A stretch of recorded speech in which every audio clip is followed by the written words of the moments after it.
semblerait que la RTBF refuse de passer au-dessus de la commune de La Hutte, compte tenu de l'état d'effondrement de sa tour. Pour l'attendre, il a deux débuts, c'est bon.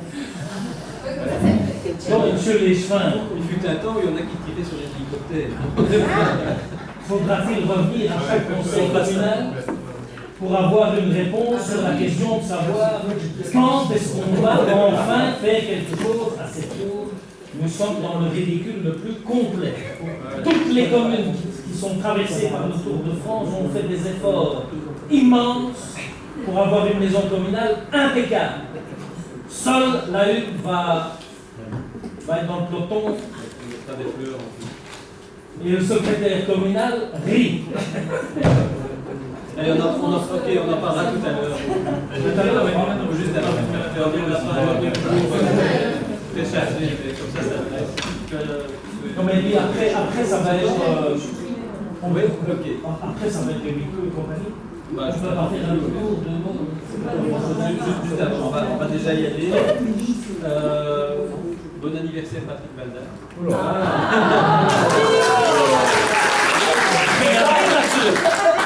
On sort tout de suite, on va voir. En l'attente de notre bourgmestre qui va arriver légèrement en retard, on va passer directement au point 3. Règlement d'ordre intérieur, annulation partielle de notre règlement d'intérieur voté la dernière fois. Vous avez vu que la région wallonne avait cliqué sur certains points, assez étonnamment sur ceux auxquels on ne s'attendait pas. Monsieur le directeur général, vous faites un petit mot là-dessus? Oui, c'est gentil de me prévenir. Oui, mais tu connais par cœur. Donc, il y a deux points, deux articles qui ont fait l'objet d'une annulation. C'est principalement le fait qu'on n'avait pas prévu de rémunération pour les gens qui assistent à la commission du conseil communal, le fait que les points Les jetons de présence n'étaient pas indexés. Il y a différentes.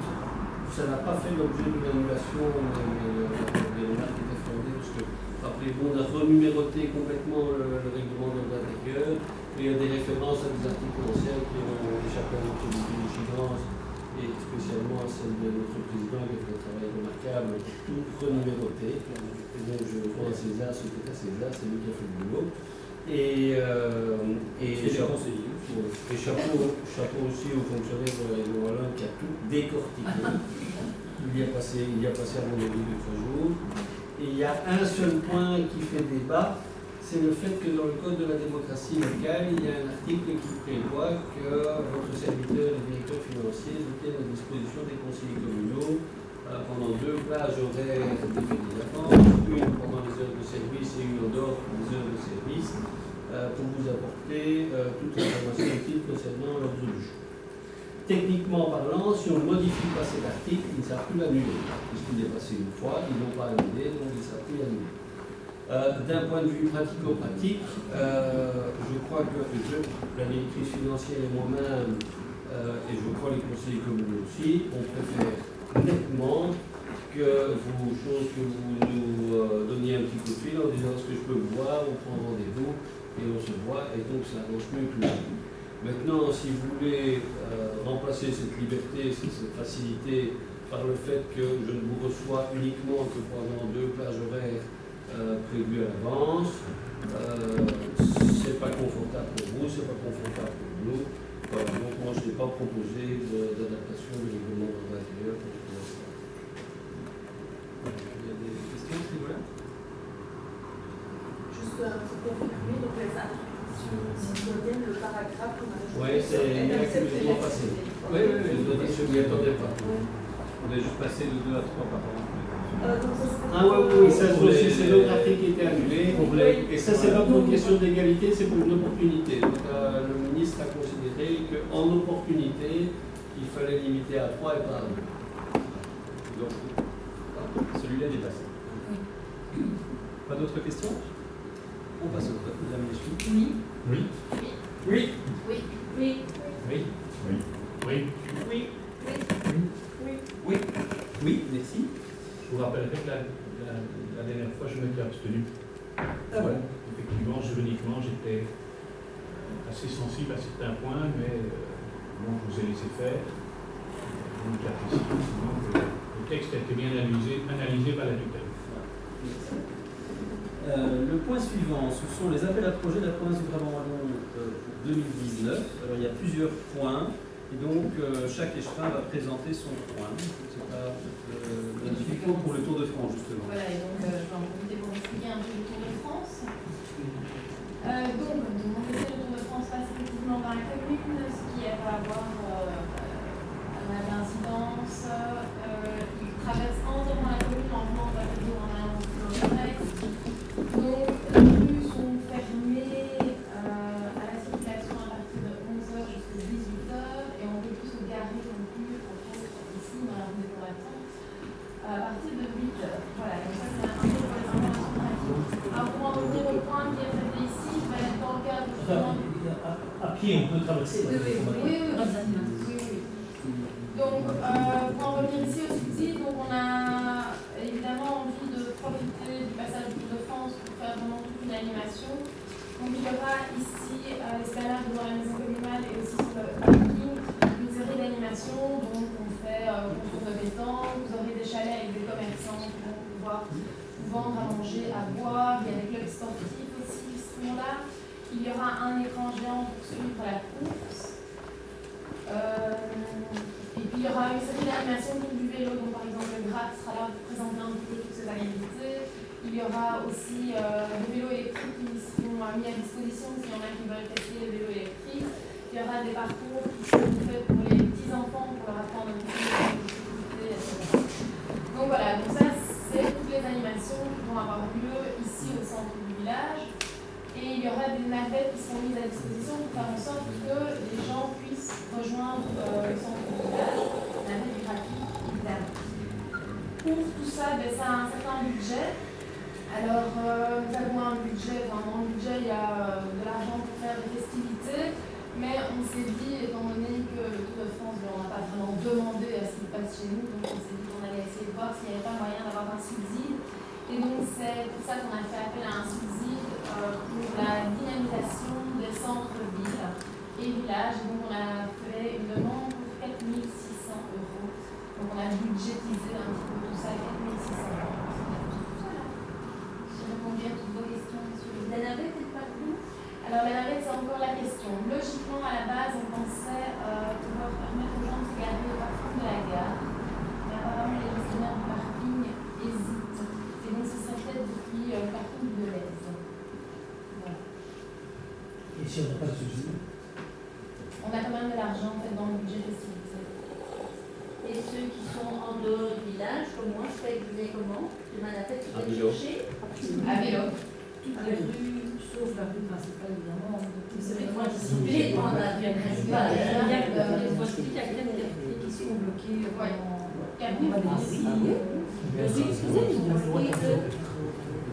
À partir de 11h jusqu'à 18h, c'est au plus tard.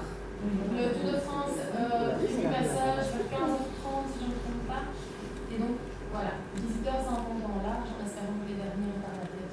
Ouais, ces jours-là, il y en a un qui n'est pas en forme. Ça vous dirait un peu, quoi. Ouais, c'est ça. Normalement, vous avez tous reçu dans vos boîtes aux lettres un toute boîte. Il y a une- Il y a les quartiers concernés, les quartiers qui sont bloqués. Par exemple, Gaïma. Vous n'avez pas encore reçu? Non, non, mais c'est toujours on essaie d'éviter le trop de papier. Ah oui, oui. Donc on a distribué. Mais Gaïman était concerné justement. Et Gaïman n'est pas entièrement fait. On pense à combien sur un quelconque document. Voilà.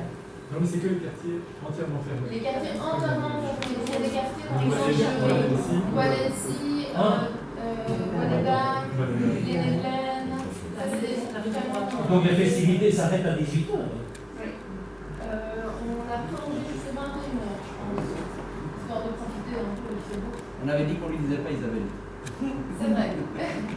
Bon, 21h. On va aller dormir un peu plus tard. Donc, si je me rappelle bien ce qui était marqué sur le toute boîte que moi j'ai reçu de la des combattants, passage de la Carpane à 14h20, passage du Tour en lui-même à 15h30, 15h50, s'ils sont en forme ou pas. Donc la traversée de l'axe principal Waterloo, Reveil, Ils viennent de Waterloo. de Waterloo vers Reveil. Voilà.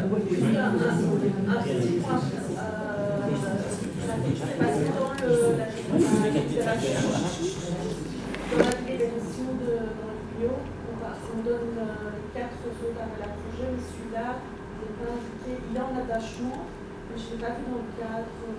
J'ai essayé de la l'unanimité, je lui ai ajouté 9 points. Ah oui.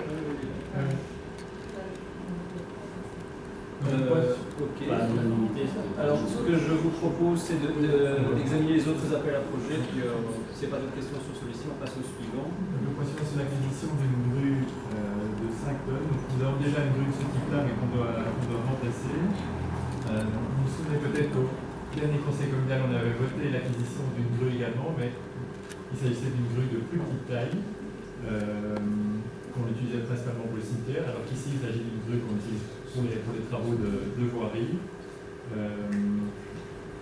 Et donc, en effet, on a décidé de l'introduire dans l'appel à projet ici, qui cible les problématiques des coûts de boue. Voilà, on a la chance de ne pas dû avoir faire face à ce type de problème récemment, mais c'était la meilleure manière de laisser une pratique qu'on a déjà utilisée dans le passé aussi. Et pour nous, pour les services de travaux, c'est évidemment important d'avoir une grue de ce type. Alors, le point suivant, c'est l'acquisition d'une machine de désherbage. Une grue ou c'est une pelle? Non, c'est une grue. Non, c'est. Non, c'est les bras télescopiques qui permettent de c'est la différence. Il y a le chargeur, il y a un bac à l'avant qui rate et qui transporte, et puis il y a les grues qui ont effectivement leur. C'est ça, on utilise par exemple pour des grues. C'est pas une grue. Enfin, il faut regarder ce que ça veut dire. Je passe à petit dessin. Je passe au petit dessin. Non, tu ne sais pas ce que c'est. Utiliser ce truc qui gratte. Un truc qui gratte, c'est pas une grue, hein. Vous avez raison, ça peut être considéré comme une pelle, mais formellement, ça s'appelle une grue. Les petits fils se jouent pas dans l'image les dans la trucs. ça correspond à ce que vous pensez. Ok. Alors, pour le désherbage.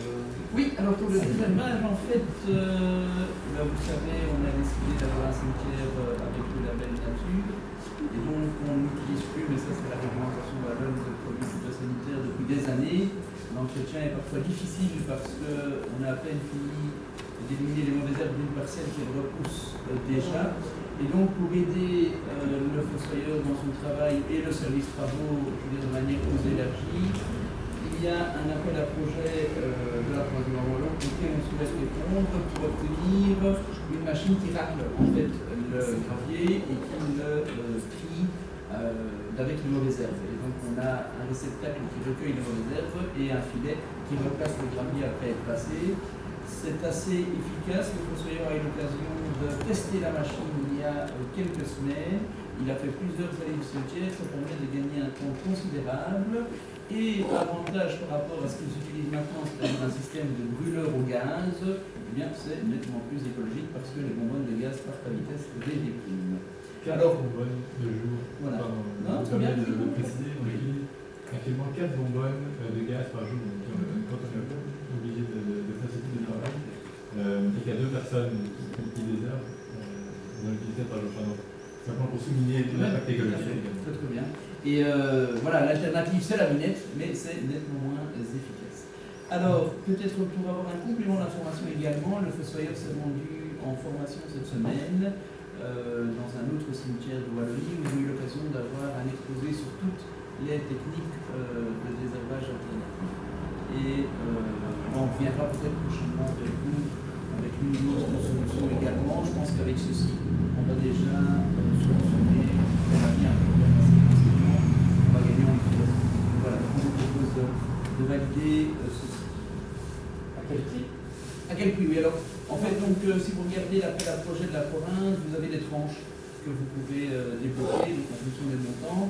Ici, on est voilà, en fonction des équipements entre 15 000 et 25 000 euros. Moi, je pense que raisonnablement, on peut déjà avoir du matériel performant à 15 000 euros. Et donc le subside s'élèverait à 9 500 €, ce qui fait à charge de la commune une somme maximale de 5 500 €. Je mets ça sous condition parce que si le service travaux décide d'ajouter par exemple un manche supplémentaire ou une brosse supplémentaire, le prix peut augmenter, va toujours subsidier évidemment. Donc c'est peut-être intéressant d'aller chercher un plus gros subside puisqu'on va avoir un montant qui sera de l'ordre de 65 à 75%. Voilà, donc c'est quand même intéressant. C'est encore à définir exactement. Ici on a tablé sur un budget plutôt de 25 000 €. C'est vraiment un montant maximum. Voilà, je pense qu'on peut même aller chercher moins. Oui.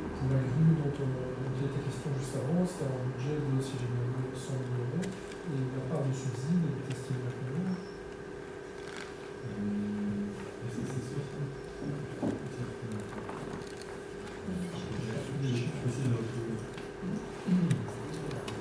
Si on ne l'a pas dans les fiches, il faut aller sur le site de la province de Brabant-Wallon. Ils ont la liste des appels à projets et chaque fois le règlement peut essayer de le trouver. Je ne sais pas pourquoi.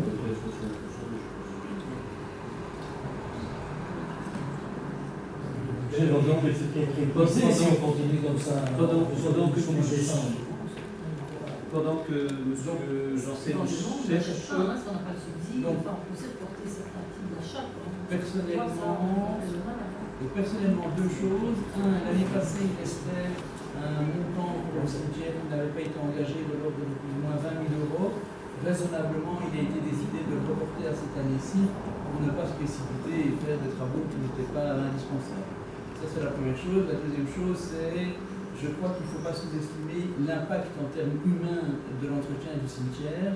Et donc, ce qu'on va investir ici en termes mécaniques, on va récupérer. Voilà, c'est un calcul. Pour moi, quand je vois qu'on doit passer parfois 5-6 hommes pour avoir un cimetière qui soit entretenu de manière régulière, par rapport à cette machine qui fait une allée ou en tout cas une parcelle en 2-3 heures, voilà, le calcul il est vite fait. Et on l'a testé préalablement pour être sûr de ne pas acheter une machine qui fait du vent, quoi. Donc ici, voilà, je pense qu'en termes d'efficacité, on est largement gagné. Pour info, le domaine SOP utilise cette machine. Il ne faut pas se taper dans le microphone. On peut voir ça. Est-ce qu'on ne va pas à l'encontre d'une réflexion qui a couru à un moment donné qu'on allait tout simplement tondre les herbes, et puis c'est tout. Notamment entre les pierres, hein, il y a les herbes qui passent, parce que plutôt que de s'amuser à mettre de la grenade, parce qu'on ne les tombe pas, puis c'est tout. Mais donc évidemment, bon terme, on ne va pas commencer à les gratter entre les tombes, ça va. Il y a deux visions. Hein. Donc il y a la vision évidemment écologique qui est de dire laissons pousser la nature. C'est vrai, sauf que honnêtement la population n'est pas encore habituée à ça. Et donc on est dans une phase un peu de transition où les gens réagissent très vite. Non mais on ne va pas laisser pousser, hein, tondre, hein, il y a la chose. Mais le problème, hein, donc je disais que le fossoyeur avait été en formation cette semaine, on a eu l'occasion d'en discuter longuement. Il y a maximum, si j'ai bien retenu, maximum 10 cimetières qui actuellement parviennent à avoir vraiment un consensus autour de ce cimetière veille et qui parviennent à en faire quelque chose d'accepté et d'agréable. Pourquoi? Parce qu'en réalité, les cimetières volontaires encore très régulièrement, comme la Hulpe, ne se prêtent pas à une végétalisation totale. Un des conseils était de dire, laissons pousser l'herbe dans les graviers. Mais en réalité, ça peut fonctionner si on n'a pas des passages de gros camions comme on en a chez nous à la Hulpe. Parallèlement, on peut très bien avoir une réflexion, et c'est celle qu'on a actuellement, qui est de dire, par rapport au plan du cimetière, il faut faire quelque chose. Et donc, les pelouses qui sont actuellement en processus de réhabilitation, notamment celle à droite quand on rentre et la deuxième un peu plus loin, on a dans l'idée de dire, eh bien, on ne va plus permettre que de placer des stèles et plus des tombes pour les tombes qui ne sont pas concédées, et alors on va laisser pousser effectivement une pelouse avec une bordure par rapport à l'allée, et on tombe, et ça fonctionne très bien. Je vous disais qu'on allait peut-être revenir l'année prochaine avec d'autres machines. Ils ont une espèce de débroussailleuse actuellement sur le marché qui ne tourne pas avec deux fils comme on connaît, mais qui tourne avec deux lames dans des sens opposés. Et cette débroussailleuse a une toute petite tête et permet de passer dans les entretombes pour faire l'entretien beaucoup plus rapidement. Voilà, ça c'est des outils adaptés à l'entretien d'un cimetière. C'est pour tondre ça. C'est pas pour remuer Non, le sol. c'est ça, Oui, pour c'est ça. tondre et avoir une aide. Mais on ne s'est pas passé avec une tondeuse et on ne s'est pas allé à la main avec une tonde de 30 cm. Donc il faut évidemment s'équiper en conséquence et progressivement, effectivement, conscientiser les gens au fait qu'un cimetière, ça peut être un lieu agréable. On a fait des efforts. Madame Gontier travaille beaucoup, le PCDN a travaillé beaucoup également. C'était la volonté de mon prédécesseur, M. Lefebvre, qui était de dire on va essayer de faire un maximum. Ça se fait petit à petit. On a mis dernièrement des belles plantations dans la pelouse de dispersion pour ceux qui se sont vendus et ça donne un cachet beaucoup plus agréable. Le fossoyeur a fait des plantations. On a essayé de remettre un petit peu de végétation à des endroits qui en manquaient et on essaye de planter quelques arbres parce que historiquement il y avait des beaux sujets dans le cimetière qui ont dû disparaître. Et pour donner un petit peu de relief, on essaie de donner un peu de... Voilà, ce sont des choses qui prennent du temps mais qui sont effectivement Dernière question. Oui. Monsieur, on a une question. Voyez, les taux de subvention sont là. Oui, moi je voulais revenir à. Je vais demander la parole, je voulais revenir effectivement à l'investissement concernant la grue. Ah ben alors, si vous voulez bien, on va terminer le cimetière. Vous vouliez terminer le cimetière tant qu'on est dans ce sujet-là. Dernière question. Je trouve l'idée d'avoir uniquement des pierres verticales et plus horizontales, ça c'est vraiment un avenir. On va tondre et puis c'est tout. En Angleterre, c'est partout comme ça. On n'a pas besoin d'un nouveau règlement pour ça. Si, et donc en fait Il faut le prendre rapidement, parce que les gens vont arriver. Non, mais évidemment, mais il y a eu en fait une nouvelle circulaire qui est arrivée ici dans le courant du mois de juin, qui doit peut-être même encore arriver. Et donc il fallait attendre cette circulaire pour adapter le règlement. Donc l'objectif c'est de revenir vers vous en septembre-octobre avec un règlement adapté, mais évidemment ça demande un travail de fond, on va l'adapter tous les 2 mois et on doit effectivement, c'est l'objectif. Merci. Oui, monsieur. Oui, je reviens sur le projet de votre achat de grue et je ne sais pas si M. Lucien a trouvé le dossier de la subvention. Oui, on y est. Ça va. Mais comme il dit lui-même, des coulées de boue, il n'y en a pas toutes les années à la une. Donc, et puis quand je vois l'investissement qui est de pratiquement 99 000 €, même si c'est subsidiable, est-ce que. On est bien d'accord que ça ne se limite pas à une utilisation en cas de coulée de boue. Donc c'est simplement de cette manière, c'est comme ça que l'intitulé la province a formulé le subside, mais c'est évident qu'aucune commune ne va utiliser cette grue que dans le cas de coulée de boue. Et ça a déjà été fait dans le passé, parce que je posais la question aussi, donc c'est pas du tout une manière de... Voilà, c'est une pratique tout à fait habituelle, et simplement, eux ont souhaité, ont inclus ce type de subside dans leur plan d'action visant à aider, soutenir en aide les communes qui doivent faire face à des problématiques de ce type-là, mais ça s'adresse à l'ensemble des communes, et les communes ont évidemment toute la liberté d'utiliser ces grues pour d'autres types d'applications. Non, mais c'est un peu alambiqué. Non, c'est enfin, ça a déjà été C'est alambiqué, mais ça passe. mais c'est plus une pelleteuse qu'on pourrait utiliser pour le trottoir. C'est ça en fait. C'est pas une grue qui va soulever des tonnes pour les déplacer. On profite de la largesse de la province pour demander.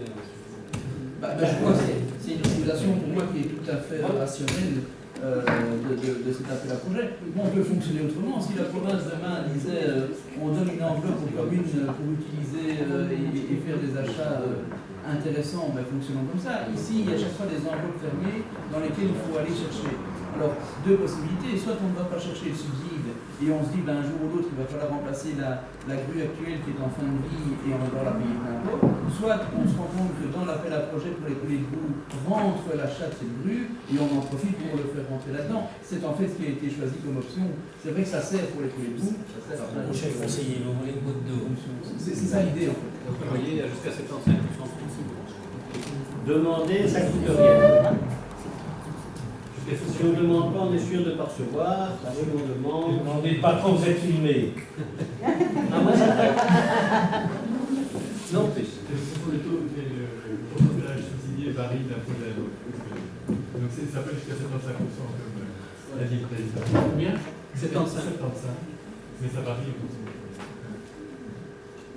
Et alors, le dernier appel à...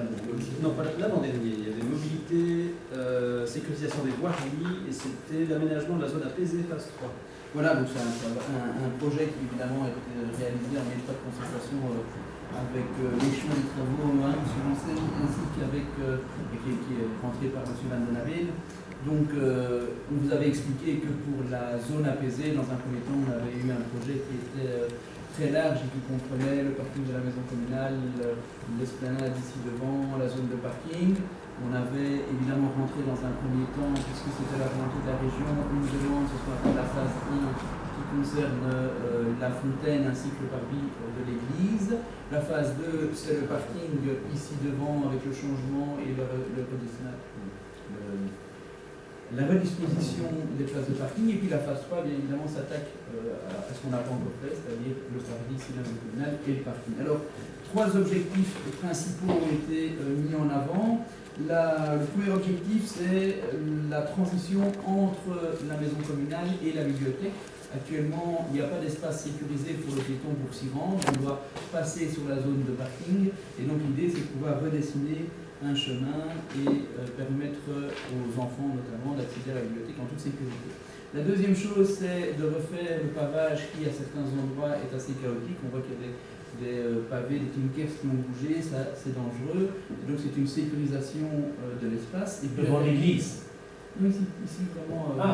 Ici, donc devant l'église aussi, ça c'est la phase 1, mais ici devant, autour de l'arbre, on a des clinkers qui montent. Ça c'est un supplément par rapport au plan initial. C'est ça. Donc ici sur le parking, on sait qu'il y a un gros trou par exemple quand on est à l'entrée vraiment. Il y a donc quelques endroits qui ont été pointés qui doivent être faits. Et puis le marquage des places de parking, il s'efface petit à petit. Donc on en profite pour redisposer les voitures autrement et pour sécuriser et verduriser l'espace. Vous avez eu l'occasion de parcourir le dossier. Il y a quand même un certain nombre d'aménagements qui sont réalisés en termes de plantation pour rendre ça plus agréable. Voilà, je ne sais pas si vous avez des questions, mais sinon c'est l'essentiel. Et où en est le marché concernant la fontaine et sous des arbres? Oui, si vous avez regardé l'ordre du jour aujourd'hui, on a un cahier des charges qui repasse parce qu'on a eu toute une série de remarques encore de la tutelle qui sont des remarques mineures qui doivent être adaptées. Et donc suite à ça, on pourra vraiment disposer de la suite de la procédure. Donc ça, on en fera. Voilà. Pas d'autres remarques à ce propos? Moi j'en ai une, je vous l'annonce en primeur, le Cercle d'Histoire, dans ce cadre-là, va offrir à la commune une statue. Qui ça? Le Cercle d'Histoire. Donc ça va représenter, à l'occasion de ses 25 ans, vu la bonne collaboration qu'il y a entre la commune et le Cercle d'Histoire depuis ces 25 ans, le Cercle a décidé d'offrir une statue en bronze. Ça va représenter un livre ouvert, avec d'un côté une référence au passé et une autre à l'avenir. C'est en cours d'élaboration chez un sculpteur des Anglais. Vous en saurez plus dans quelques secondes. Alors, le dernier appel à projet. Ça va dépendre un petit peu du projet. On va essayer de mettre ça dans le fait de la bibliothèque. Alors, le dernier appel à projet, c'est l'amélioration des cheminements cyclables. C'est subside demandé pour une série d'aménagements, donc pas localisés dans un seul endroit, mais une série de propositions sur lesquelles on a pas mal travaillé d'ailleurs, pour lesquelles je voudrais souligner le travail qui a été réalisé par le GRAC. Donc, on a eu 3 réunions au cours du dernier mois, avec eux, et pour identifier, c'est une série de petits aménagements qui s'agissent de refaire des marquages cyclistes existants, certaines bordures, un tas de, je sais pas si on peut utiliser le terme d'incohérence, mais c'est vrai que voilà, des petites erreurs ou d'améliorations clairement qui doivent être apportées. Et donc on remercie le GRAC et les cyclistes de manière générale qui n'hésitent pas à nous faire part de ce qui peut être amélioré. Et donc on a souhaité profiter du subside de la province pour mettre tout ça en œuvre. On ne fait que souligner la bonne collaboration avec le GRAC et les autorités communales. Et je crois que les cyclistes sont peut-être encore tous au courant, mais en tout cas ceux du GRAC savent qu'il y a une très bonne collaboration qui se fait, qu'il y a des avancées sur les différents projets, des points noirs qui ont été soulevés depuis 1 an et demi, depuis la formation du GRAC à la une. Et donc effectivement ici on voit qu'il y a eu des progrès. Des tours de la commune qui ont été organisés avec les chemins et le service travaux et des membres du GRAC pour voir concrètement in situ chaque point Donc voilà, donc féliciter cette démarche et quand même ça continue. Merci. D'autres interventions? Oui. Je voulais savoir s'il était possible de passer à réaménager ce parking des lutins. Est-ce que ça pourrait rentrer dans un appel à projet de la province? Mais oui. Ah, vas-y, Non, c'est bon. Donc dans le cadre, et Nicolas merci aussi, dans le cadre de la modification du tronçon de voirie et de la création d'une piste cyclable justement à ce moment-là, on a étudié la possibilité de modifier le parking en ajoutant une bande piétonne entre guillemets entre les voitures, là où elles se garent en épi, et le parc, pour permettre aux enfants de marcher en toute sécurité, parce qu'actuellement, effectivement, ils doivent traverser le parking entre plusieurs voitures pour arriver à l'école et c'est assez dangereux. Donc ça a été étudié, abordé, et on doit avoir un truc prochainement. Et de qui? De la part de qui? D'un auteur de projet, du bureau d'études. Parce que vous avez une négociation avec la SNCB, mais qui finalement prend ce peu en charge. On espérait vraiment qu'ils poursuivraient un peu l'effort. Donc on prend en fait les choses à notre charge. S'il y a un subside quelconque, on le prendra, mais en même temps, on va essayer de le faire. Parce qu'on perd des places, parce qu'il y a un danger, parce que les vélos ne sont pas quelque part bien rendus, alors qu'il y a une piste cyclable devant le parking de la gare, il y a une solution. Voilà, il y a un peu un projet d'aménagement de On va obtenir quelque chose de la SNCB finalement pour ce fameux parking en termes de droit d'occupation, de prix, etc. Oui, donc enfin, non, alors, donc, sur le principe, la SNCB a un problème. On rien d'acquis à ce stade-ci. C'est pas aussi poussé que ça. C'est-à-dire qu'on a interrogé les commerçants dans un premier temps pour savoir s'il y avait des demandes pour pouvoir occuper le parking de manière régulière. Donc on a eu une réponse, je pense que c'était, sauf erreur de ma part, 7-8 places, je pense, 9. En tout cas, il y a 3 commerçants qui se sont manifestés, voilà, une petite dizaine qui avaient répondu positivement. Il y avait eu des contacts qui avaient été réalisés avec Infrabel, et donc sur le principe, Infrabel avait dit ok, on va vous permettre d'occuper, je pense que c'était jusqu'à 30 places, si je ne me trompe pas, dans le parking, avec un taux qui est celui de soirée ou de nuit, ou en tout cas un taux qui est tout à fait accessible. Et donc les commerçants avaient marqué leur accord sur le taux. La seule chose, c'est qu'il faut formaliser cet accord, et donc il doit y avoir une signature. Donc dernièrement, je pense que c'est Mme Gérard qui a envoyé un rappel en disant écoutez, voilà, on est toujours en attente de boucler. Et donc voilà. Donc sur le principe, oui, la seule chose c'est qu'il faut formaliser, et c'est là qu'on en est actuellement. 30 places. Juste à 30 places. Voilà. Voilà. Mais actuellement, il n'y a pas 30 demandes. C'est ça aussi. Finalement, on pensait qu'il y avait une forte demande, on a été interpellé plusieurs fois, mais quand on a vraiment testé, finalement, il y a moins de commerçants. Non, mais à la gare, il y a peut-être pas mal de gens. Il y a personne qui est intéressé à la gare? Ils sont à côté. On a eu effectivement une dizaine de réponses positives. À la gare? Oui. Mais donc pour cela, on peut déjà le faire. Maintenant, la question c'est est-ce qu'on va aller jusqu'à 30? Voilà, Oui. ça dépendra de la. Pourquoi c'est la commune qui devra payer? Non, pas spécialement. Je pense que l'accord, c'est simplement de permettre aux gens d'avoir. Il faut mettre le dispositif en pratique, hein, donc c'est pas encore défini clairement, mais la commune pourrait payer, les commerçants pourraient, ou les occupants pourraient demander payer la commune, voilà, ou alors un prix. Ça pourrait revenir en septembre. Dès que possible. Voilà, dès qu'on a un trou. Ok, pour revenir aux appels à projets, on va passer au vote s'il n'y a plus d'intervention. On fait un vote global, oui, madame Michel. Oui. Oui. Oui. Oui. Oui. Oui. Oui. Oui. Oui. Oui, merci. Alors, on passe au point 5, service travaux. Ah oui, par contre, Monsieur le Président, j'ai une question. Oui. Il me semble qu'on a 60 ans, On a. Oui, enfin, le point RCA, c'est M. Bisset qui va l'exposer. D'accord. Je l'ai dit tout à l'heure. S'il ne revient pas, je le fais. Voilà, s'il ne revient pas, monsieur va être en charge. Et alors, le procès verbal, c'est comme d'habitude, c'est pas d'intervention à la fin de la séance. Il est considéré comme un truc. Donc, service travaux, aménagement d'un espace de convivialité. Oui, mais donc c'est de nouveau effectivement la zone apaisée. Alors on a eu un retour, vous savez qu'on a une responsable à la région qui nous suit attentivement, et c'est tout à fait positif. Mais voilà. Et Oui, donc, c'est qu'il est filmé. Oui, en fait, on devrait avoir un perturbateur de temps en temps. Liquider bazar ici. Juste dans mon dos, ça commence par m'énerver. Bon entendeur, salut. Monsieur Val. Oui, pardon. Et donc, on a eu toute une série de commentaires, mais qui sont des commentaires soit techniques, soit mineurs. Je vous donne 2-3 exemples.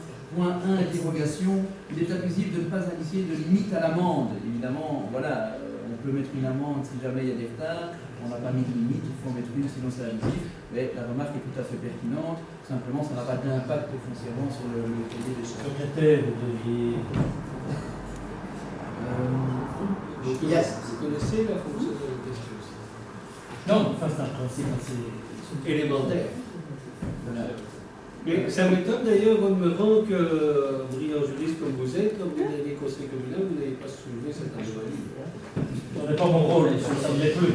Alors, bon, l'autre exemple, c'est que dans les cahiers des charges techniques, ils ont marqué des phrases relatives à des passages de travaux, il n'y a pas de passage ici, donc je souligne que la phrase a été perdue.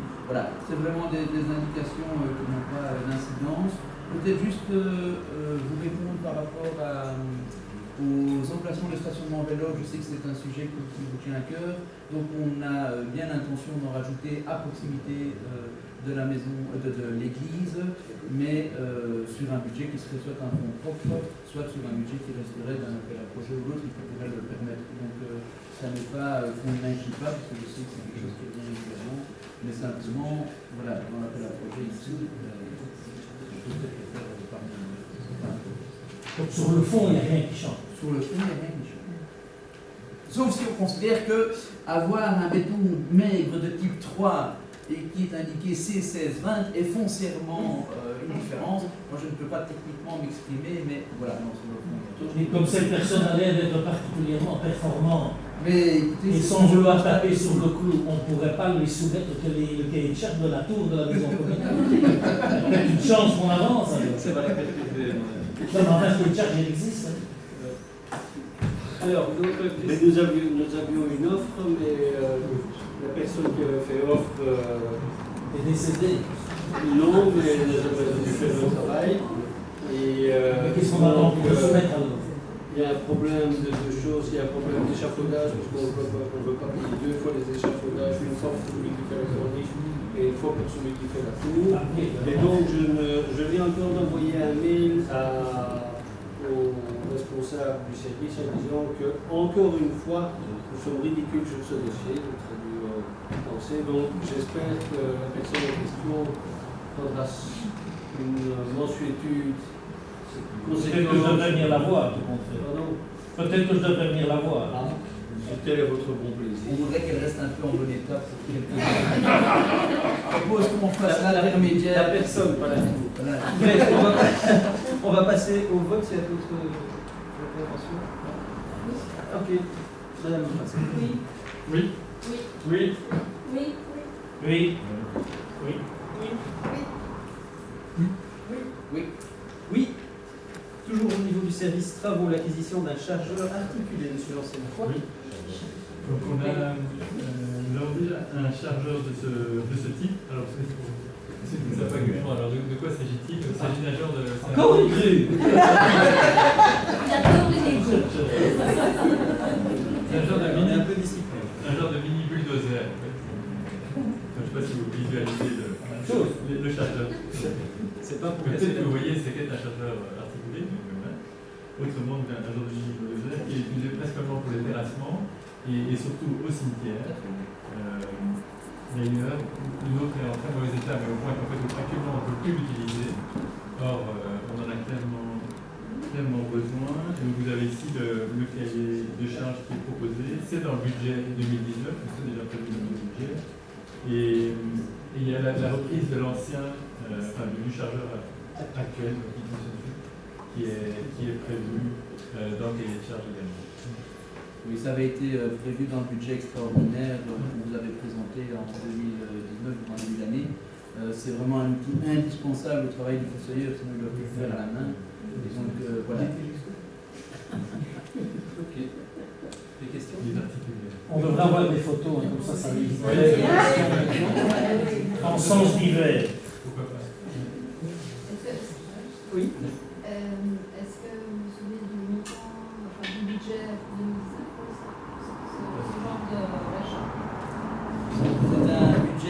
assez mixte avec plusieurs engins de la voirie. Et donc il y avait la grue, il y avait le chargeur, mais on arrivait aux alentours effectivement de 90 000 ou 100 000 euros.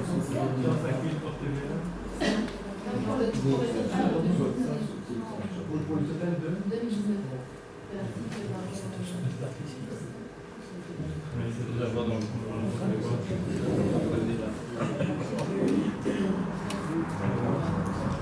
Ok. Madame Francel. Oui. Oui. Oui. Oui. Oui. Oui. Oui. Oui. Oui. Oui. Oui. Oui. Oui.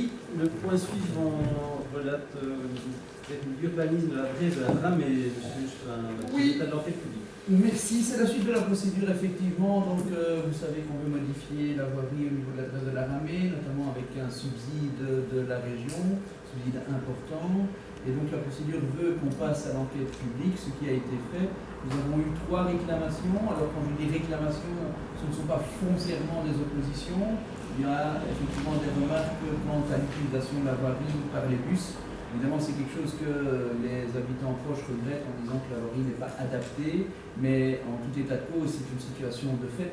Et donc, il faut pouvoir rendre cette réalité la plus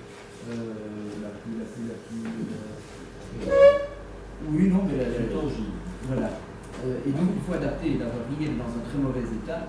Et donc, on va peut-être faire des modifications par rapport aux remarques qui ont été effectuées, mais ce ne sont pas des remarques qui remettent en cause le projet de manière fondamentale. Donc, il y a par exemple une remarque qui vous demande de faire attention aux eaux de ruissellement pour lesquelles ne viennent pas se mettre le long des façades des maisons. C'est effectivement quelque chose de pertinent, mais je dirais que c'est l'usage qui va nous permettre de voir s'il y a des adaptations à faire.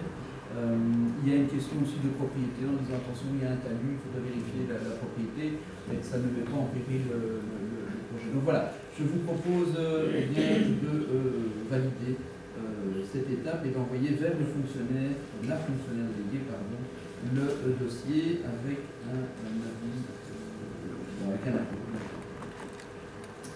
Voilà. Madame Rollin. Nous en étions avec la piste cyclable. Parce que pour arriver à cette nouvelle piste cyclable, il en faudrait une carte du rond-point. C'est une des remarques qui a été soulevée. Où on est Juste pour dire que c'est une des remarques de l'enquête publique qui dit mais c'est un peu idiot d'aller faire une piste cyclable entre le chemin de Gaïma et la tour de la Ramée, mais je vais laisser notre échange.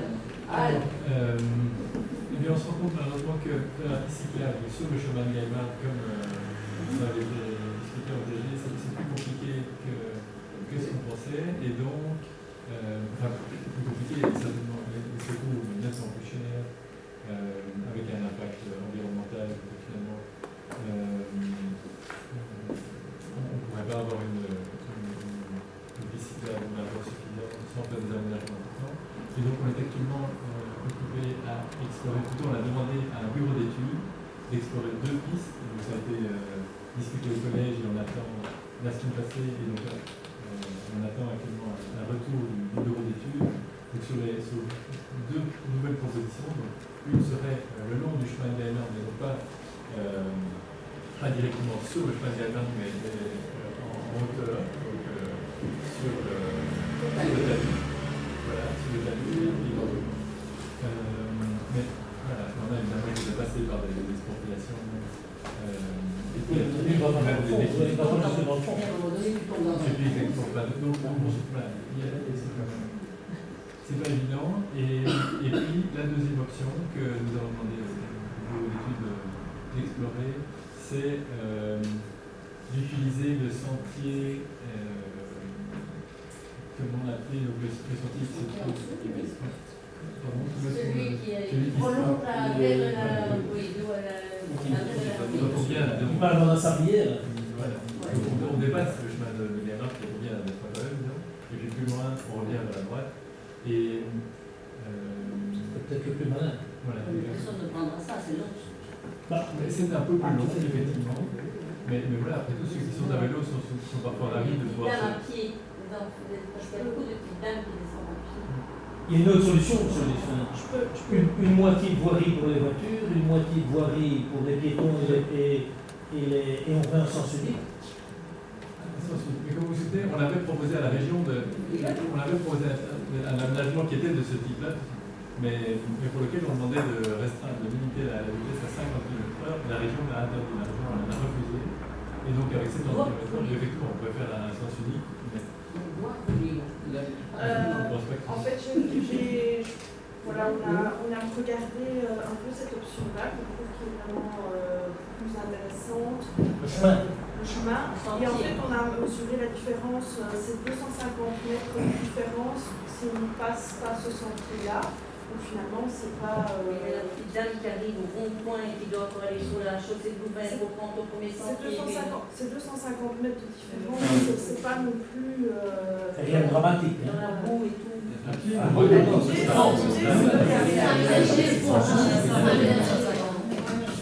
Plus de boue à game. Sinon, si on prend la classe de voirie vicinale, en fait, il y avait plein de sentiers qui traversaient avant toute cette zone-là, qui ont disparu. Mais je ne sais pas, avec la législation actuelle, ils peuvent, je pense, réouvrir. Voilà, et c'est en tout cas une piste de solution. Après, par rapport au sujet d'aujourd'hui, ce qu'on regrette, les habitants regrettent, c'est le fait qu'aujourd'hui on vote sur un plan qui date de juin 2018, qui a eu différentes remarques qui ont été mises, et on aurait souhaité avoir des réponses aux remarques et peut-être des modifications. Une des remarques qui vient quand même, c'est le fait que dans la zone qui se situe entre la ferme et le Folon, il n'y a pas vraiment un passage des trottoirs ou une zone pour les chevaux ou une piste cyclable. Et à part le fait qu'il y ait des coussins noirs, c'est toujours voilà, c'est assez problématique. Est-ce que les voitures vont ralentir? Comment cette cohabitation va se passer? Comme maintenant. Maintenant, il y a des oui, mais l'idée, c'est de faire mieux que maintenant. Toutes vos remarques, on répondra après. Alors, on se demandait si c'était possible de mettre des piquets de part et d'autre, des coussins berlinois, puisqu'on sait que, par exemple, avec Boisfort, les gens ont tendance à aller à côté du coussin berlinois pour continuer. C'est ça de se demander. Alors, c'est aussi de s'assurer que les coussins ne soient pas trop près des deux habitations pour ne pas générer de bruit. Et je ne sais pas si je n'ai rien oublié. C'est toujours pour la zone de la oui, et alors, voilà, il y a aussi une question de savoir, on sait que Folon envisage peut-être de déménager, donc il y a toujours le problème. Je pense que la plupart des bus, quand ils vont, c'est pour Folon. Et est-ce que ces aménagements, quand il y a des dégagements, je pense que c'est pour les bus? Est-ce que c'est nécessaire de le faire étant donné que Folon va peut-être déménager? Et de voir est-ce qu'on ne pourrait pas faire en sorte que les bus aillent au chaussée de Bruxelles? Voilà. Est-ce que ces travaux sont nécessaires? Monsieur Everard va vous répondre? Oui, comme tu veux. Tu commences? Oui, et donc pour ce qui concerne les aménagements des bus qui sont essentiellement situés entre le chemin de Gaimard et la rue du Marché, la grève de la Ramée, c'est en fait un écart qu'on a sur le chemin qui est actuellement à la et donc ça peut servir également aux voitures. Les deux gros SUV qui se croisent vont se retrouver dans la même situation. Et donc ça permet d'avoir une circulation qui peut être plus fluide et pas se retrouver dans une situation conflictuelle.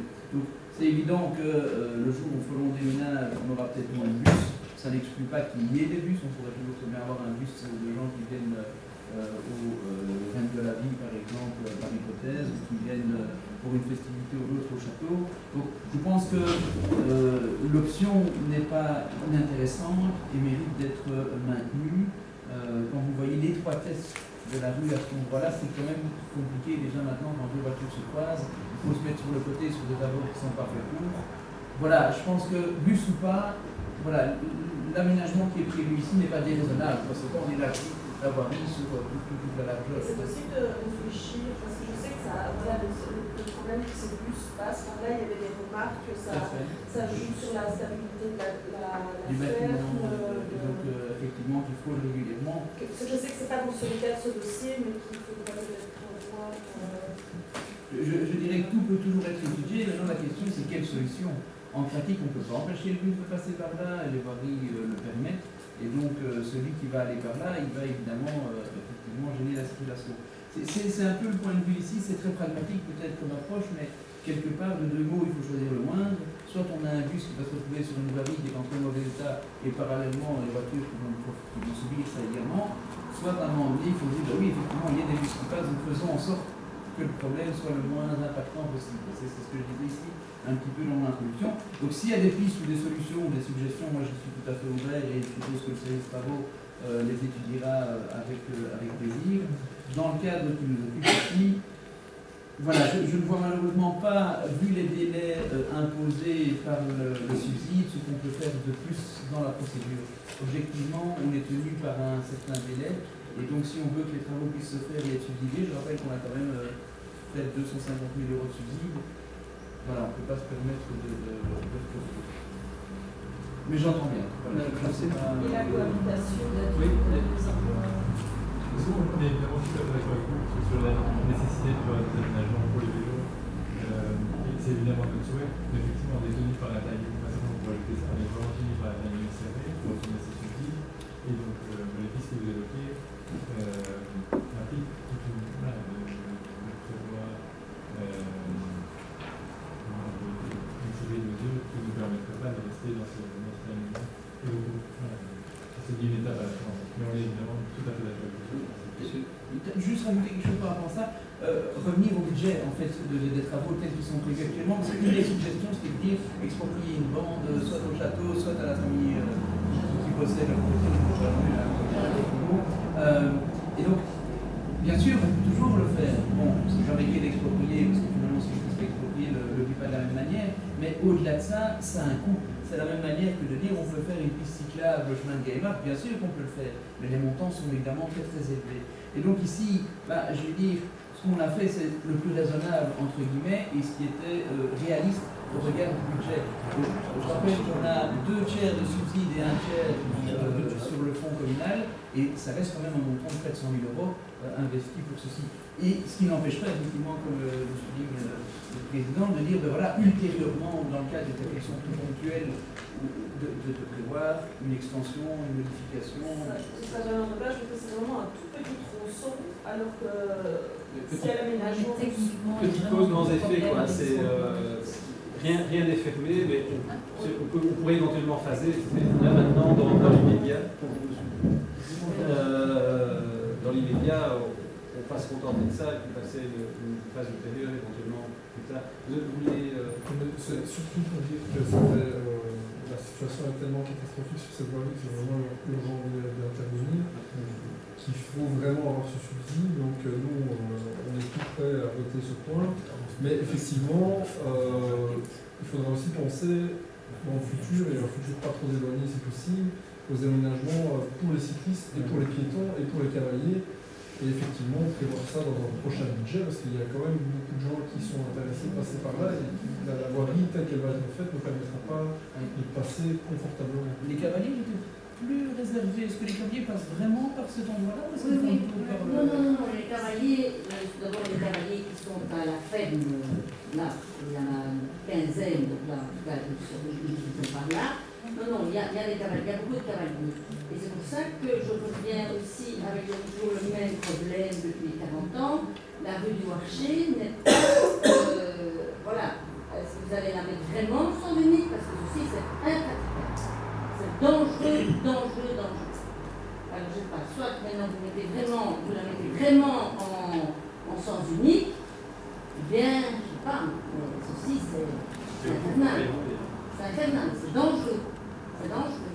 Parce que c'est une des seules rues, je veux dire, plates dans Gaïmar, et vous avez beaucoup de mamans qui vont promener avec leur poussette et qui vont de la rue du Marché prendre un roulet en vélo. Et donc il faut vraiment mettre cette rue en sens unique. Vraiment. Parce que Elle est interdite à la circulation automobile normalement. maintenant, pour l'instant, il y a un sigle qui dit que les voitures ne peuvent pas passer, mais que les vélos peuvent passer et que les chevaux peuvent passer. Mais les gens ne connaissent pas cette plaque. C'est ça le problème. Et donc, quand moi je passe et que j'arrive dans mon coin de Gaimat en bas et je coince les voitures tous les jours, je dis, mais madame, vous sortez d'un sens unique. Mais non, mais si. Et donc, là maintenant, il faut vraiment faire quelque chose. Vous avez fait des travaux là, vous allez avoir peut-être encore plus de trafic. Si la route est belle, si on y arrive plus facilement au parking, il faut vraiment mettre maintenant cette rue en sens unique. Et c'est ce que j'avais proposé, moi, à l'ancien échevin, à la rue du marché, prendre une bande et faire une bande, c'est pas difficile, on prend ils prennent leur bulle, leur Q4, tout ce qu'on a acheté, là, tout ce qu'on a acheté, ils font simplement une bande en herbe tondue qui sera ensuite tournée par les chevaux pour que les chevaux puissent aller sur le cheval. Mais il paraît que c'est intéressant. Trop d'enfants. Disait celui qui s'occupait de la mobilité. Encore une question. Voilà. Mais, donc je reviens sur le fait qu'il y a eu une enquête publique des remarques. Pourquoi on n'a pas pu l'intégrer? Parce que les remarques que j'ai dites, elles ont été émises aussi par les riverains. Je comprends aujourd'hui qu'il y a une urgence de voter, mais pourquoi on n'a pas modifié le projet pour qu'aujourd'hui ce soit possible? En termes de timing, c'était impossible. C'est-à-dire que si on doit intégrer les remarques des riverains dans le projet, alors on n'obtient pas les subsides parce qu'on a dépassé les délais pour lesquels on a déjà demandé une prorogation. Et donc, voilà, c'est vraiment une question de timing parce que pratiquement, on pourrait intégrer les remarques, voilà, maintenant, encore une fois, qui ne sont pas impossibles à intégrer par la suite, pour moi. Mais ici, en termes de timing, la procédure veut qu'on doit rentrer des plans modifiés sur les délais qu'on a fait. Rentrer des plans modifiés, ça veut dire suspendre le délai jusqu'à ce qu'on les rende. Et à partir du moment où on les rend, repartir sur une enquête publique ou en tout cas faire un tour au conseil communal. On prend avec les délais ici entre le 15 juillet et le 15 août, on va prendre 2-3 mois et en fait le délai est passé. Voilà, donc c'est vraiment cet aspect-là qui. Donc dans le prochain budget, il faut venir vers vous avec l'idée de faire une deuxième phase. C'est ce qui est prévu. Non, c'est ce qui est prévu depuis le départ. Donc, excusez-moi pour mon frère d'abord. Mais donc, ce qui est prévu depuis le départ, c'est effectivement de faire. Pourquoi est-ce qu'on n'a pas été plus loin? Parce que pour faire la piste cyclable sur le côté gauche, et du côté de M. Jadot, même si je ne pas le nom, il faut un accord ou une expropriation. Et qu'on a déjà mis, je crois, 18 mois pour avoir l'expropriation de la bande de terrain dans la prairie, le long de la ferme, et qu'effectivement, c'est un subside qu'on demande depuis 8 ans. J'ai rencontré 3 ministres-présidents différents pour avoir ce subside. En fait, pour être très clair, normalement, la région Wallonne ne subventionne pas des voiries communales. Et donc, on est arrivé par des astuces avec le tourisme, par grâce au château, etc. Enfin, bon, on a trouvé une manière de le faire. Parce que nous, on estimait que c'est une voirie qui est principalement utilisée par les gens qui vont à la Fondation de Folon et au château, et qu'il n'était pas normal, mais ça faisait du sens que la région intervienne partiellement dans cette rénovation de voirie. Et donc aujourd'hui, on a dit, voilà, comme on doit aller assez vite, que ça prend du temps, les procédures administratives, comité d'acquisition, etc., ben on va avancer comme ça, on a la place, et M. Jadot, ce principe, est pour. Donc, il a toujours dit qu'il était d'accord. Donc ça fera l'objet d'une deuxième phase, automatiquement. Ce que je voulais dire, c'est que le prochain budget, c'est peut-être un peu court pour envisager ça. Oui, c'est dans les cartons du collège et on le fera. Voilà. Mais déjà le fait de poser des bordures, de délimiter une zone spécifique pour les piétons, ils vont marcher sur l'herbe, c'est vrai, mais ils ont quand même une zone pour marcher qui sera en bon état par rapport à ce qu'on a aujourd'hui, où les voitures en fait montent dans la bande herbeuse parce qu'il n'y a pas de délimitation de voirie et que quand elles se croisent, hop, elles viennent. Et ça rend la situation dangereuse pour les piétons. Donc ici, déjà, les espaces vont déjà être bien délimités. Il y aura l'espace voirie qui va être délimité et puis les espaces en voiture. Bon, je pense qu'on avance dans l'ensemble, mais il faudra une deuxième phase. C'est prévu. Je pense qu'on peut passer au vote. Oui. Oui. Oui. Oui. Oui. Oui. Oui. Oui. Oui. Oui. Oui. Oui. Oui. Oui. Merci. Le point suivant, M. Verac, toujours, l'autorisation d'ester en justice. Oui, alors dans le cadre du dossier Eaglestone Kodak, donc Tourmaline, pour citer toutes les appellations possibles, la société, donc c'est le demandeur, en l'occurrence, a entrepris un recours en annulation auprès du Conseil d'État. Ce recours en annulation auprès du Conseil d'État, il est dirigé vers le refus du ministre de délivrer une autonomie, donc de confirmer notre position communale, je le rappelle. On vous demande donc l'autorisation d'ester en justice en intervention, c'est-à-dire que nous ne sommes pas directement attaqués, mais nous souhaitons intervenir dans le cadre de ce recours pour soutenir la position de refus. Et donc voilà ce quoi on vous demande de voter ce soir. Excellent. Pas d'intervention? On passe au vote. Oui. Oui. Oui. Oui. Oui. Oui. Oui. Oui. Oui. Oui. Alors le point numéro 9 est retiré, il n'est pas encore suffisamment au point au niveau de l'administration. Il manquait quelques documents à vous présenter aujourd'hui, donc il sera reporté. C'est quoi le point numéro 9? C'était la protection du grand étang, de faisabilité. Oui, mais moi je souhaiterais quand même qu'il y ait une réunion de concertation à un moment donné par rapport à un dossier comme celui-là et qu'on n'arrive pas 5 jours avant au conseil communal avec un dossier C'est pourquoi il est qui est en étude depuis 10 ans. Oui, bon, longtemps. Donc on est à un moment donné quelque chose avec un auteur de projet qu'on puisse répondre aux gens et pas subir des questions intelligentes mais auxquelles on aurait dû pouvoir répondre avant. C'est pour ça que c'est important. D'accord sur le principe d'organiser une réunion. Comment? Tout à fait d'accord sur le principe d'organiser une réunion. Il faut que surtout les riverains directement concernés par... Ils ont déjà été concertés deux fois, donc ils ont... Les riverains ont déjà été concertés des dizaines de fois. Ils n'étaient pas au courant de la solution. De toute façon, le point est reporté, on en rediscutera. Oui. On ne va pas faire le débat maintenant, mais j'aurais beaucoup de choses à dire sur le sujet. Ouais. Alors, le point suivant, c'est l'enseignement secondaire artistique réduit, Madame Pincé.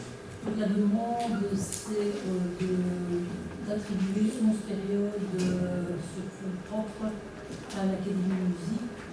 Donc peut-être, parce que c'est habituel, mais pour expliquer un petit peu l'historique de ces heures qui sont payées par la commune, alors que normalement l'enseignement académie est financé par la Fondation Bruxelles. En fait, à un moment donné, l'enveloppe consacrée aux académies s'est vue diminuer pour toutes les académies. Nous avions, nous, le nombre d'heures suffisantes par rapport à ce qui était exigé, mais toutes les académies ont vu leur budget global restreint. Et donc, à l'époque, déjà, la directrice précédente nous a demandé en fait, de pouvoir avoir un certain nombre d'heures pour pouvoir continuer de les cours qui se donnaient déjà. Et donc, depuis lors, nous avons augmenté le nombre d'élèves, donc nous pensions pouvoir prétendre à une meilleure filiation des professeurs, et nous n'attendions pas le niveau demandé, parce qu'en fait, il faudrait presque à 600 élèves, on a déjà 460, c'était plutôt. Et donc, en fait, ces heures seront principalement attribuées aux nouveaux cours. Donc, vous vous souvenez, depuis 2 ans, on a ouvert un cours d'harmonica, en l'honneur de tous, cours qui a également beaucoup de succès, qui a toujours bénéfice de l'attente. Et nous avons aussi ouvert cette année un cours de harpe, un cours d'orgue. Il y a des orgues de l'église, je dirais, à l'honneur et les fois un peu vivre. Aussi un cours de direction de chœur, qui est un peu original parce qu'il y a très peu d'académies qui le font. Et là aussi, on a fait le plein. Donc ces 11 périodes sont consacrées à ces cours un peu spécifiques. Et donc, enfin, je ne sais pas si vous avez l'occasion de l'entendre, mais l'Académie de la HUP a l'honneur d'être sur la scène des Beaux-Arts lundi soir, 1700 personnes. Donc c'était l'Académie de la HUP et l'Académie de Bruxelles qui avaient préparé pendant 1 an un concert commun. Donc il y avait les plus petits qui étaient dans des chorales et les plus grands qui ont fait des prestations qui ont vraiment été remarquées. Donc les gens étaient vraiment surpris dans le bon sens en disant on pourrait penser que c'est toute l'Académie du village, mais en fait l'Académie qualité qui est vraiment. Qu'est-ce qu'on va jouer? Moi, tu peux témoigner aussi. Je pense que c'est quand même. Oui, la qualité. Remarquable. Et pourquoi est-ce que c'est la UP et Bruxelles qui ont pu faire ça? Ce sont des professeurs en fait qui sont dans les deux académies, qui disaient ça pourrait être une belle émulation. Je pense que voilà, c'est ça. Est-ce que l'Académie de Bruxelles voulait s'adosser une académie de plus grande qualité. importance? On était vraiment pas gênés de nos élus.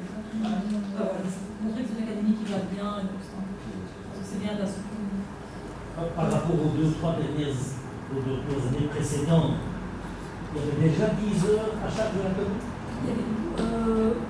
Pendant des années, c'était 8 heures, et puis on a ouvert le cours d'accordéon d'harmonica, qui n'était pas subsidié parce qu'il n'y avait aucune académie qui le faisait. Et donc, on a bon espoir de bien tout subsidier. Mais on nous a demandé de fonctionner pendant un certain temps sur ton propre. J'espère que ce sera consacré bientôt. Merci. Pas d'intervention. On passe au vote, monsieur. Oui. Oui. Oui. Oui. Oui. Oui. Oui. Oui. Oui. Oui. Oui. Oui. Oui. Oui. Et oui.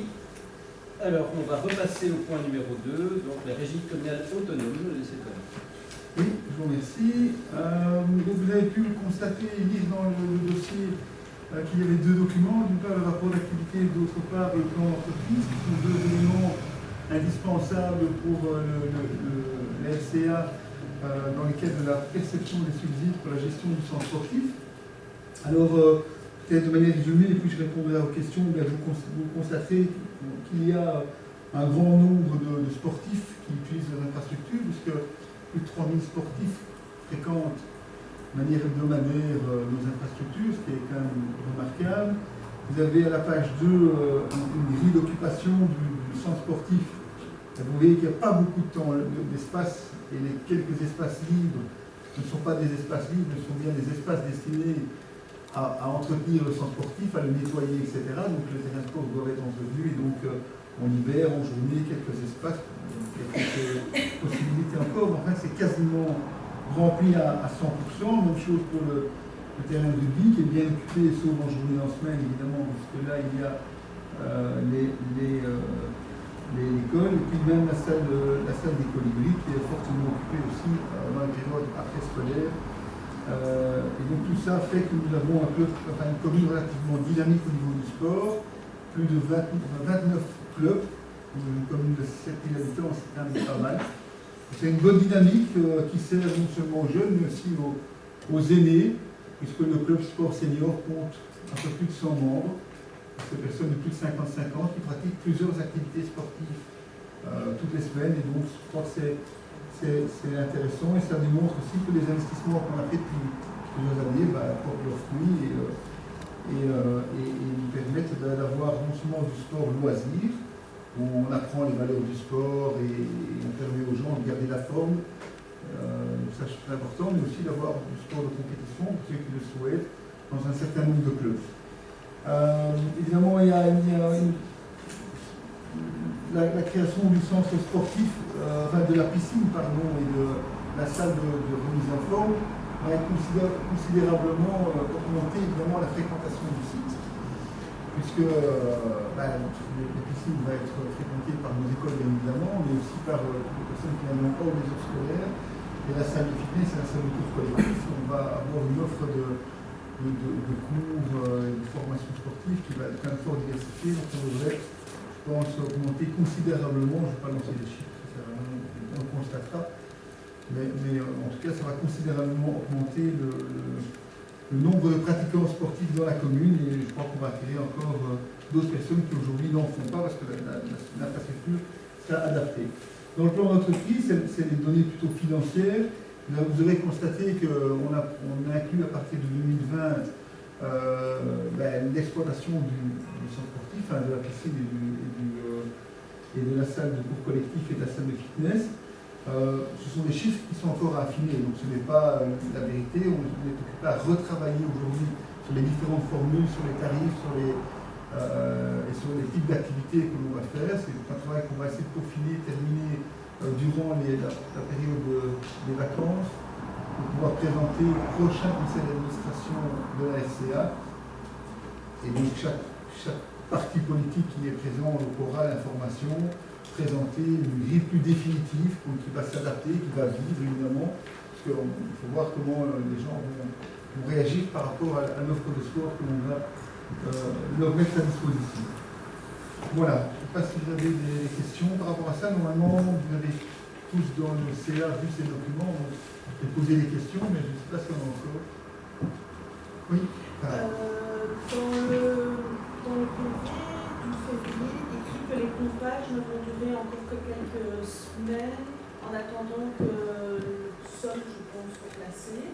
Oui. Et je pense qu'il y a encore eu des pompages il y a 2-3 semaines. Non, ce n'est pas des pompages. Donc on a rabattu la nappe phréatique.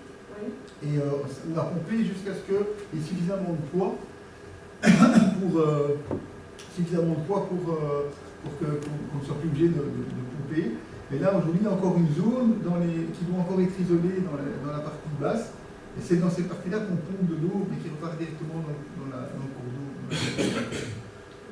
Donc là, pour le moment, il n'y a plus de pompage comme on a fait au début, où on pompait pour rabattre la nappe phréatique. Pour construire le bâtiment, c'est plus le cas pour nous. Madame Slot, vous avez écrit un message, on lui a transmis la réponse de l'ingénieur en stabilité. Normalement, et alors, j'avais aussi une question par rapport, je vois que le montant pour le paddle, entre 2019, les entrées, on double par 2, entre 2021, oui, 2020-2021, la première page, je pense... Première page de quel document pas de liste, voilà. Oui. On parle en 2020 de 14 400, en 2021 28 800. Oui. C'est parce qu'on pense que ce sport-là va avoir plus de demandes. D'abord, le paddle sera construit dans le courant de l'année 2020, donc il n'aura pas une année complète d'exploitation. Et puis, effectivement, c'est un sport qui explose, le paddle. Donc, on construit toutes les semaines des terrains partout en Belgique. Il y a des clubs de tennis qui suppriment les terrains de tennis pour mettre 2 terrains de paddle. C'est un sport qui explose en Belgique. Je ne sais pas pourquoi. Ça consiste en quoi? C'est en fait un mélange de squash et de tennis. Vous jouez sur un mini terrain avec des parois. Donc, moi j'ai essayé ça. Avec la piscine, non, on ne joue pas ça avec de l'eau.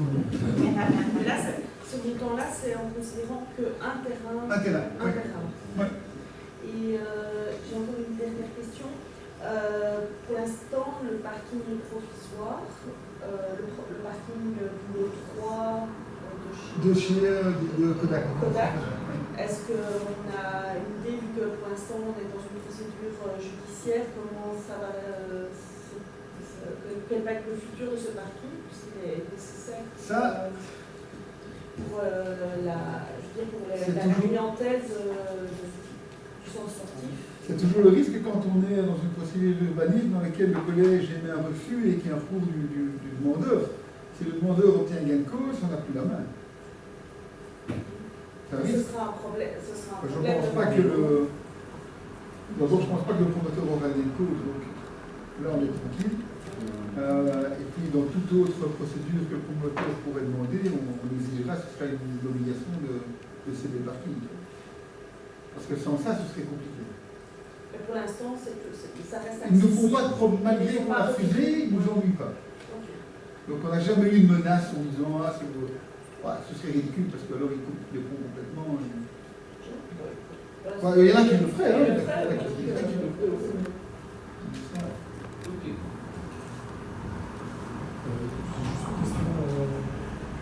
Je vais chercher la notion, je vais retrouver de réponse.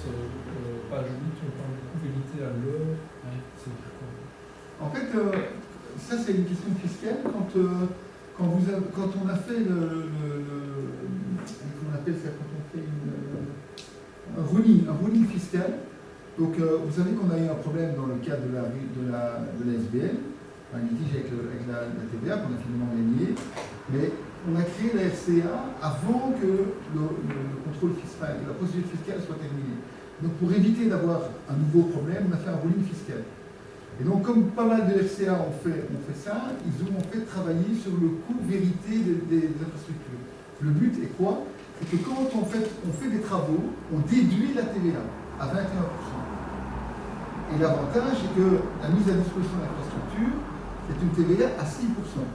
Donc il y a évidemment un différentiel à l'avantage des communes. Et ce différentiel s'accentue si la commune subventionne la régie. Parce que ça veut dire qu'alors les gens ne payent pas le vrai prix, et donc l'application des 6% ne se fait pas sur le vrai prix, la vraie valeur de l'infrastructure. Et donc, ce que la TVA a accepté pour qu'il n'y ait plus de litige fiscal, c'est qu'il y a ce qu'on appelle un subside lié au prix. Et donc le subside lié au prix, c'est ce que la commune, et vous avez ça dans le budget communal, c'est ce que la commune doit payer, et sur lequel on paye 6% de TVA, et qui correspond à ce que la régie aurait dû payer normalement, en utilisation normale. Et donc, c'est sous cette condition-là. Et donc, on doit calculer le coût vérité des infrastructures en fonction des frais réels. Et si les recettes n'ont pas été à la hauteur du coût normal, la commune doit donner un subside de prix sur lequel elle est à la hauteur de 6%. Voilà. Je ne sais pas si vous avez compris. Alors, donc, concrètement, ça veut dire que les sommes qui sont... Un peu compliqué encore. Oui, bien sûr, j'imagine. Et donc, les sommes qui sont reprises dans ce petit tableau-là, le coût vérité à l'heure, le Lomésto et le Vendit. Oui. Concrètement, ça veut dire quoi? Ça veut dire que ce sont des sommes que la commune devrait payer Non, le coût vérité, c'est ce que ça nous coûte réellement. Ah, ce que ça et coûte le subside lié au prix, c'est ce que l'on paye pour compenser le fait que les recettes ne sont pas égales. C'est parce qu'on pratique un prix trop bas. Hein, donc on est une régie communale, donc on a un but, on est une société privée, avec un actionnariat public, on est une société privée, et donc une société privée doit normalement avoir un but de but. Et comme on pratique des prix qui sont moins élevés pour que ce soit accessible que le prix normal, on doit compenser par un subside lié au prix qui est assujetti à la TVA 6%. Et alors, quand on fait du bénéfice, on ristourne, vous l'avez vu, vous le verrez dans la MB la semaine prochaine, on ristourne le bénéfice à la commune. C'est un peu compliqué, mais ça permet quand même d'économiser 21% de TVA sur tous les travaux qu'on fait. Donc c'est quand même pas négligeable. Une possibilité, c'est un subside en capital. Mais les enjeux ne sont pas les mêmes parce que dans le subside en capital, la question de savoir si ça rentre un peu. Ouais. Voilà. Donc on parlait du retour de la TVA de la SB de la lutte. C'est le conseil d'administration de la SB qui va décider comment va être attribué. Mais là, il y a une question qu'on va encore poser aux avocats parce qu'en fait, on a fait un transfert universel d'universalité. Et donc, ça veut dire qu'on a transféré les actifs et les passifs de la SBL vers la régie. Et donc, une créance étant un actif, a priori, ça devait partir vers la régie. D'accord. A priori. Mais, voilà. Mais on va quand même vérifier avant de... On ne va pas laisser l'argent à la TVA de toute façon. De toute façon. Bien, merci. Oui, au niveau des écoles, maintenant, tout ça est réglé, il y a des accords pour tout. Transport, etc. À un moment donné, on avait dit que le transport, en bus. Le PC. Oui, la PC. Ça va continuer. Oui. Et alors, au niveau du fameux maître nageur, comment ça se passe dans la réalité? C'est une femme. C'est une femme. C'est une maîtresse nageuse. C'est tout ce qu'on a décidé. Comment? C'est tout ce qu'on a décidé. Oui, mais ça, c'est illégal. On devrait décider ici. Mais maître nageur, il y a des noms. Il y a un maître nageur, c'est un maître nageur. Hein, donc il y aura un maître ou une maître nageuse, je ne sais pas si c'est une discussion féminine, mais en permanence, sauf si c'est des cours privés. Il y aura un cours de bébé nageur. Donc ce sera quoi? Il y a un bébé avec un moniteur. Un agent de la régie. Ah oui. C'est prévu dans le plan financier, il y a l'engagement. Et quel va être le coût de mettre en fait fonctionnement pour la commune en supplément? Il n'y a pas de frais, il n'y a pas en... Par rapport à l'enveloppe budgétaire, qu'est-ce qu'on va devoir payer en plus? En exercice plein, il n'y aura pas de dotation communale vers la régie pour exploiter l'ensemble. Ce sera un équilibre, voire en bénéfice.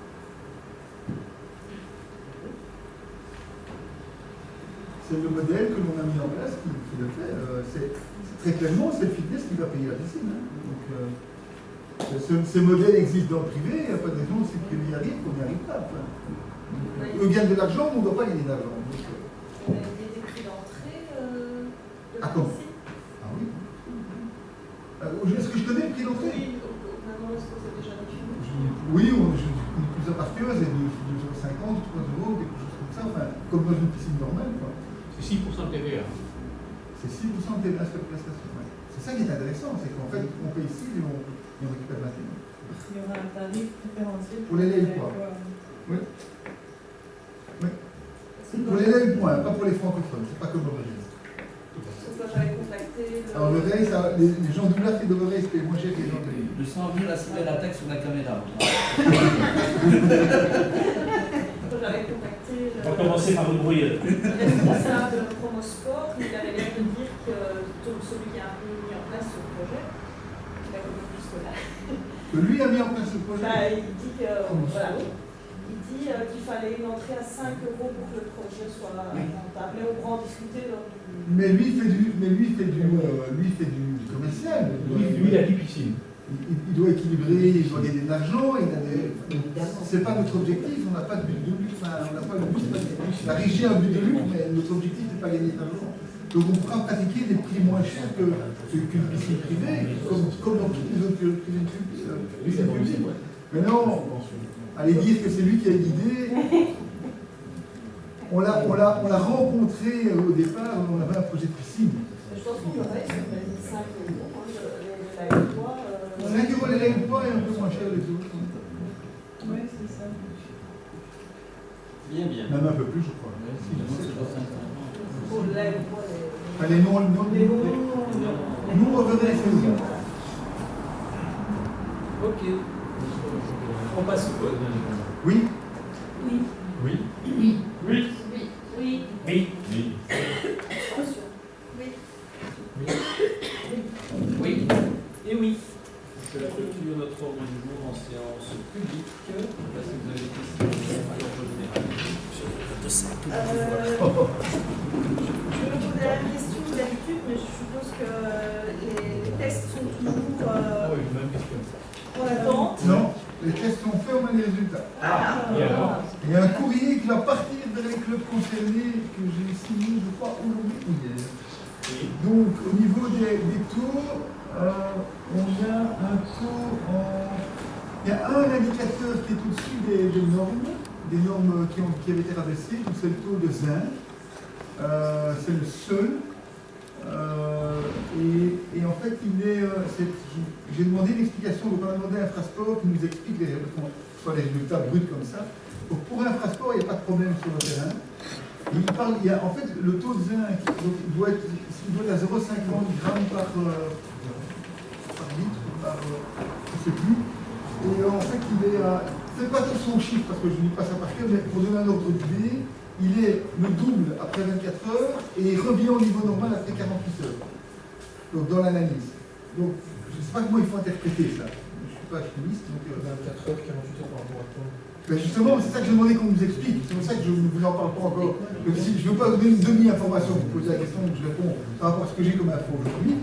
Mais il donnait une comparaison avec la limite qui est prévue pour l'eau qui sort du robinet. Et c'est 5 fois moins élevé que l'eau qui sort du robinet. Donc, voilà. Selon Infrasport, les tests ne posent pas de problème. Est-ce qu'on peut avoir une copie de... On va vous donner ça.